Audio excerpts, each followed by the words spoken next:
जय जगन्नाथ ओडिशार भाई भौणी मानकु नमस्कार। आज आपण पाखे गोटे कथा शेयर करने चाहूँगी। पर उपकार कले केते लाभ मिले तेणुक आपण मान पाखे शेयर करने चाहूँगी।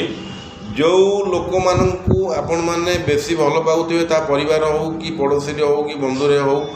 जो लोक तुम्हें असुविधा बेले मैंने साहय कर विपद समय ठिया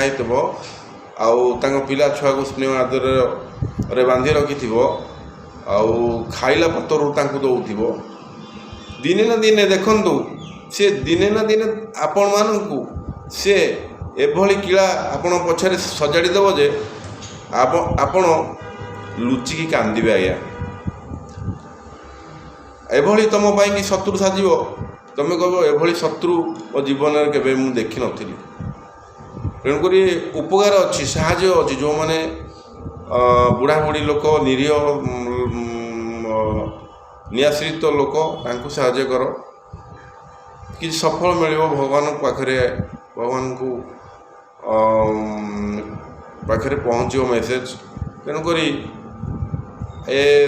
कथार ना कला मुंडिया को केबे उपकार करनी समस्त को उपकार कर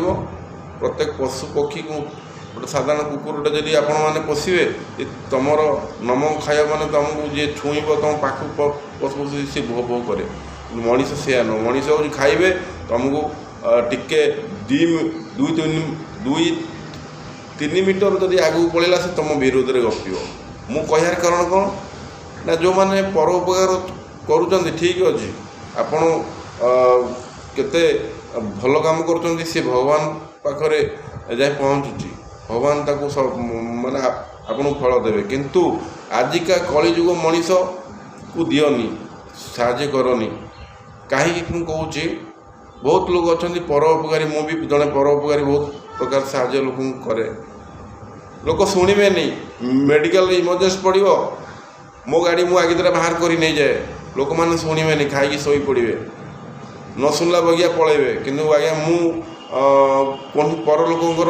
ज्वर बाधका कि कौन रोग सडन होगला मो गाड़ीटा मु आगे तरह बाहर कर नहीं जाए कहीं मो मन हृदय से भाया किंतु लोक अच्छा शुणे सी तार बापा ता माँ ता भौणी कौन है आमर कौन अच्छी किंतु मुझे भावे नहीं मु सब भावे ए संसार